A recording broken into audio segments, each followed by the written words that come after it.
ask 8,000 questions about confidence, about this milestone and that milestone. You're probably sick of it all. But what does a come from behind win like that do for you? Yeah, it does a lot for the team. Just confidence and just bringing everybody together. Staying together in a game like that, and it was a tough game, but getting the outcome we wanted, I think it just brings everybody closer. How about for you personally, though? Same thing. Just a confidence builder. How do you compare yourself as a player in a structured offense versus sometimes just out there making plays, almost schoolyard football, which some of the fourth quarter was? What was it again? Sorry. When you're out there just making plays, kind of ad-libbing things, how do you describe your strengths that way versus really running out a game plan? Yeah, I mean, you always are functioning in the game plan, trying to function with the footwork and the timing of plays, and then sometimes plays break down. Things happen on the fly. There might be, the first read might not be there. Protection might break down, things like that. So you just got to be able to adjust on the fly during the game. But you try and stay in that system as much as you can. There's been a lot of moving parts up front. Protections in the first three, sack a week, very doable. How those guys are performing. Up front, you're saying? Yeah. Oh yeah, no, they're doing a great job up front. Pass protection's been awesome. First 3 games, and they're doing a great job. They're going to get some really good D linemen, and they're holding it down, giving me a lot of time back there, and keep me clean. Rewatched it.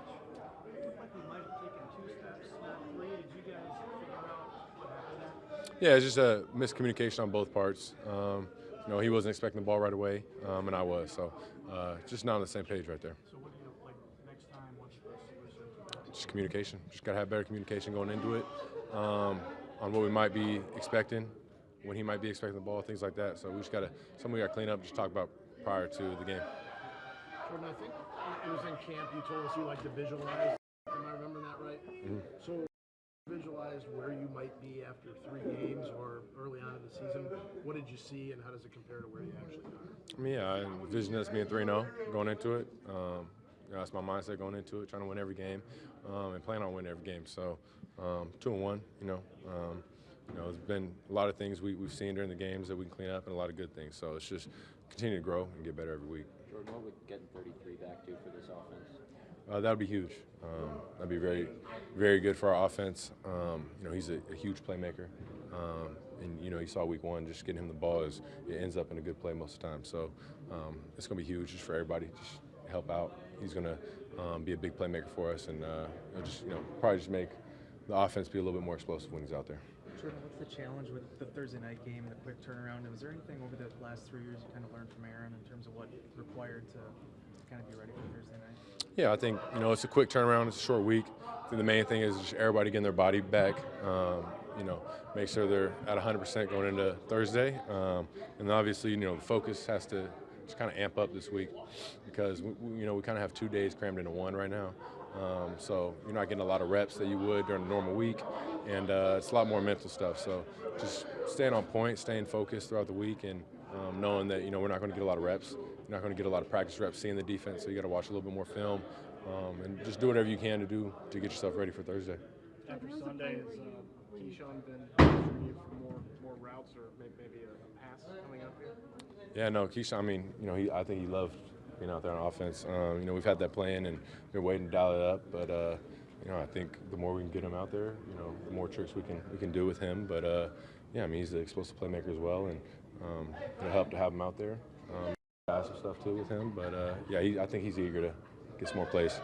Jordan, there was a play where you faked the handoff and rolled on the boot left and hit Wicks kind of down in the flat. You know what I'm talking about? Mm-hmm. That, not to compare, but that looked like vintage 12. Mm-hmm. How long have you been working on that? What's the key to kind of perfecting that fake? Yeah, I mean, that's a play that I've seen him do for the first 3 years I was here. You learn the footwork from him. It's just, you got to sell that fake, do a great job selling it. And it takes time, it takes trust that knowing your fake is going to sell it. And, you kind of got your back turned to the defense, so you don't really know what's going on behind you. So, just something that you got to sell. And, obviously you've seen him have great success doing that. And then, just coming out of it, Tay made a good play, just kind of settle in that window, and I was able to get him the ball right there. When you say you've got to trust, is that the timing part of it? Like you've got to trust everyone's where they're at with your back turned? No, it's more of, you got to trust that your fake is going to be good enough that the DN is not just going to come, waylay you in the back when you're not looking. So it's it's kind of a dicey play just because, like I said, there's no one blocking the backside, so you just got to let the fake kind of do it for you. Jordan, on the two-point throw to Samari, when did you first see him, and when did you realize, he might be holding that spot and have space to sling it? Yeah. He did. No, I first saw him kind of at the top of my drop. I looked left, and there was kind of a hole right there, and he was able to see it kind of late, but I wasn't. I felt the DB kind of feel that hole as well, so he started working back to him. But yeah, then I just started moving to the pocket. I kind of knew that Samari had settled down in that hole. I started moving, and I felt the linebackers kind of closing that pocket for me to be able to run. And when I looked back, I just saw Samari sitting right there, so I knew he was going to be there. You pushed the ball downfield a lot this year. How much of that is schematic to fit your skill set, and how much of that is just taking what the defense is giving you? Yeah, I think it's just playing in the system. Within the system, we have some shots dialed up, and it all comes down to how the defense is playing. What opportunities are giving us downfield, but that's a big part of my game. I like pushing the ball downfield and giving the receivers the opportunity to go make those contested catches. But I think you got to do that. You got to keep the defense honest and let them know that it's something that you're willing to do. You seem pretty even keel guy, obviously, Jordan. How much does support help you? Obviously, you've had almost uniform support here in the locker room, and then the ovation you got, the starting deal and everything on Sunday. How much does that just help you on the field? Yeah, I think it's huge. Having the team behind you, having everybody having that confidence in you is very huge, and it helps me just go out there and be free, play free, knowing that all these guys trust and support me. But I think it's all about what we got in this locker room. We got some good guys, some good leaders, and like I said, just having that support of the team is huge. What's the challenge of Aiden Hutchinson? Yeah, he's a really good player on the edge. They move him around a good amount, but he's a really good rusher for the pass game. In the run game, he does some good things as well. But he's a guy that you got to be knowing where he's at every play because he does some really good things. It's early, but these two teams could be battling right down to the end when it's all said and done. So how big is this game? I think any NFC North game is a big game, and like you said, now the two top teams in the North right now, so it's definitely going to be a huge game and one that we got to win. Going back to Hutchinson, he's been going for the ball more and more too. Is that one of those things where you have to kind of be aware? Sometimes it's just worth taking the sack and not trying to have the ball kind of willy-nilly out there. Yeah, that's just the point I made. You just got to be aware of him where he's at all times. But yeah, I think all pass rushers are, if they get an opportunity to go for the ball, they're going to try and go for that on that strip sack. But it comes down to ball security and protecting it and knowing when you're in a situation where you might get sacked, just knowing when to just really secure that ball. But like I said, he's a player you got to watch out for. Going back to just a lot of your teammates saying that you had such a calmness, such a poise, especially in that fourth quarter. Where do you pull that from? And is there anything that you would maybe do different from a mental perspective or a leadership perspective going forward in big moments like that?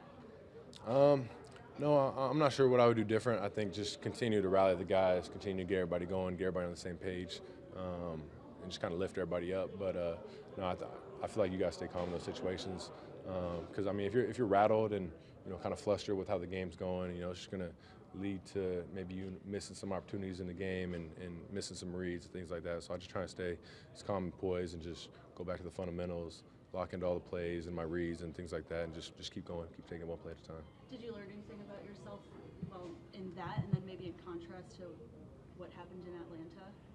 Yeah, no, I think Atlanta helped us for this situation. Just knowing that every game comes down to the last couple minutes in these situations, critical situations, and situations that you got to take advantage of. And like I said, just lock in on every play because you never know when that big play might come. But I think Atlanta helped us going forward in this game. It was a lot of situations we could learn from in the 2-minute that we didn't take advantage of in Atlanta that I think we did a better job of taking care of against the Saints. You having a lot of fun? Oh yeah, having a blast. It's a lot more fun to be on the field than on the sideline. So. When did you start turning your attention to Detroit? Yesterday.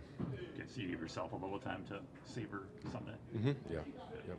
I think it's pretty common anytime anyone goes into a new situation, feel it out a little bit when it's early, when it's new.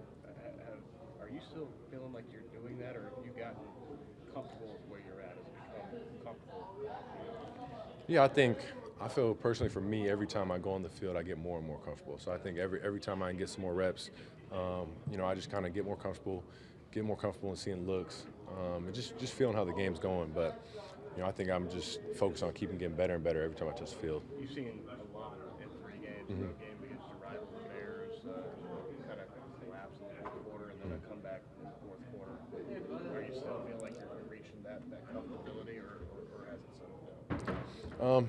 No, it's definitely settled down, but I think I still have more opportunity to get more comfortable and just settle in a little bit more. Obviously in the game I missed a couple throws, and I think it's just when I get more comfortable, I'll be able to make every throw and be confident in that. So. Do you like night games? Obviously you did well in Philadelphia last year. Mm-hmm. This will be your first one here this season. Yeah, no, I enjoy night games. I think. I think the crowd's into it a little bit more at night games, things like that. So it's obviously fun. It's a primetime game. It's the only game on TV. So I think it adds a little bit of an element to it, but I do enjoy night games. Two more for Jordan. What do you think the guys in here have taken to you and have rallied around you and thrown their support behind you? Why do you think they've done that? Yeah, I think they've been here. They've seen me working. I've been working really hard for the past 3 years. When a lot of people outside the building might not be able to see that. So, I think all these guys seen that, and they respect that. And same vice versa. I've seen all these guys been working hard, seen them on the field, giving all they got, and I'm just excited to be out there, be with these guys, and those opportunities. What is the challenge against their back end? Against what? Their back end. Yeah, I think they got some really good DBs back there, and they do some good stuff in coverage. But it's the same for every week. We're going to have to be able to get off press, get off reroutes and things like that, and just be physical at the receiver position and make contested catches. Between training camp and Philly last year, did you face Chauncey twice? Chauncey Gardner? You saying last year? Yeah. Yeah, we saw him when he was with the Saints when they came here, and then in Philly we saw him as well. So, yep. So you took reps against him, right? Yeah. Mm-hmm. Yep. What does he do that makes him so tenacious back there? He's a good player. He knows what he's doing, and he goes out there and makes plays, and he's a pretty aggressive DB. But like I said, he's just a good player.